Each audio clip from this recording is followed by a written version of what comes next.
Hi guys, so fitness mistakes not to make 2025 edition.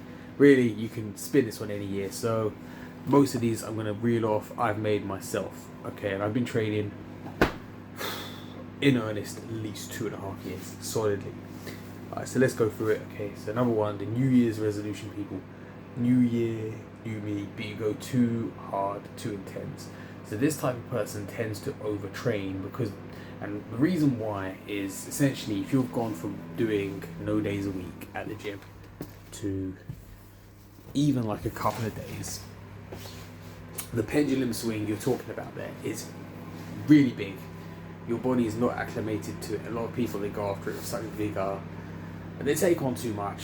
And you have to understand that lifting weights, training, is a good stress, but essentially your body doesn't differentiate that between any other kind of stress you've got going on in any other area of your life, right? So it's just an extra stress on the body, and obviously it has to recover, which is taking you back to the way you were before the training, before you did the workout.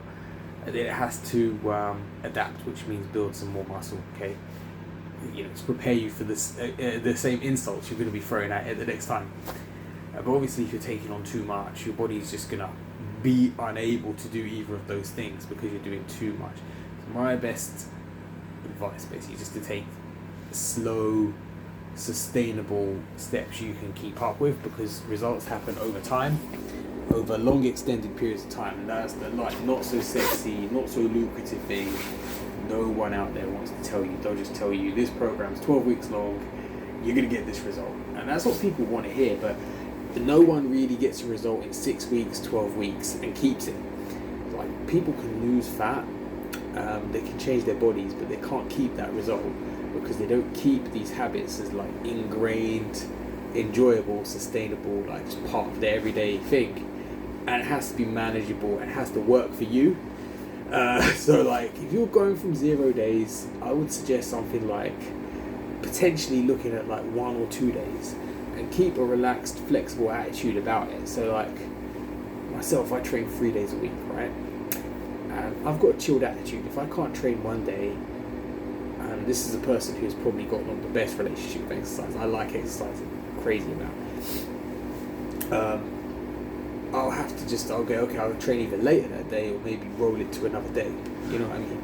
Try and take like a relaxed attitude with it, and keep it as a sustainable part of your life. But obviously, you don't want to go from 0 days to maximum days, because you'll feel like dog poo. And not only that, it's not sustainable for yourself, okay? Because you can always build. So obviously, if you've gone from like 0 days to say 2 days, and you've been doing it for a few months and you're consistent with that, at the end of the day, you can then say, well, I'm ready now to step up to 3 days. I've got the time, it fits my schedule, I'm begging for that, I want the extra day, you know, then we can look at add that extra day. But the best way of approaching it as well is two things. You train the full body, focus on the big compound lifts that work the most muscles, so things like the squat, the bench press, the deadlift, the bent over row, the overhead press for the shoulders. They're simple movements, but you cannot kind of replace them with anything. You know, there's all the fancy cables, the fancy machines. They're there, they're good decoration in the gymnasium, but like, they're just for sculpting once the statue's been built. So yeah, that's what I would suggest, guys. And if you want a good program, I'm currently working on building some programs, following a very, very good program as well. You need to have different phases of training. So your body kind of acclimates. So you train one way for a few weeks, you get some results. But if you keep on doing the same workout, it stops working because your body kind of adapts to that. And it's like, oh, we know what's coming, baby. We ain't gonna flow that way no more. So what will happen is you just get like, your body will like stop responding in minutes soon at some point. Obviously, if you've done nothing, it'll take longer for that to happen.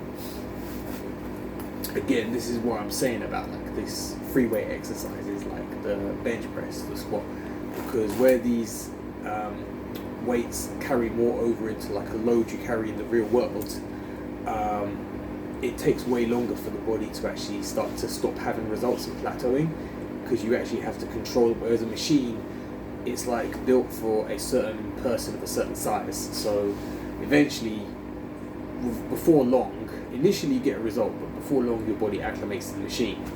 Whereas with a free weight, it will eventually acclimate, but it'll take longer. But you can change the training, so you can say, okay, for the first 3 weeks, I'm going to be doing 1 to 4 reps, just to see how strong I can get, or between 4 and 6 reps per exercise, for 3 sets per exercise. And then the next 3 weeks, you're going to be, okay, we're going to now, instead of having long rest periods of say 3 minutes rest in between each set, we're going to have 1 minute rest between each set, but we're going to up the number of repetitions. So we're going to go from doing 4 to 6 reps to 8 to 12 reps with 1 minute rest in between each set. You can even keep the exercises the same. You can increase the number of sets slightly, or you can slightly modify the exercises without being too fancy. So you can go from a flat bench press to an incline bench press, etc. Alright, but for more tips, keep following. Peace out.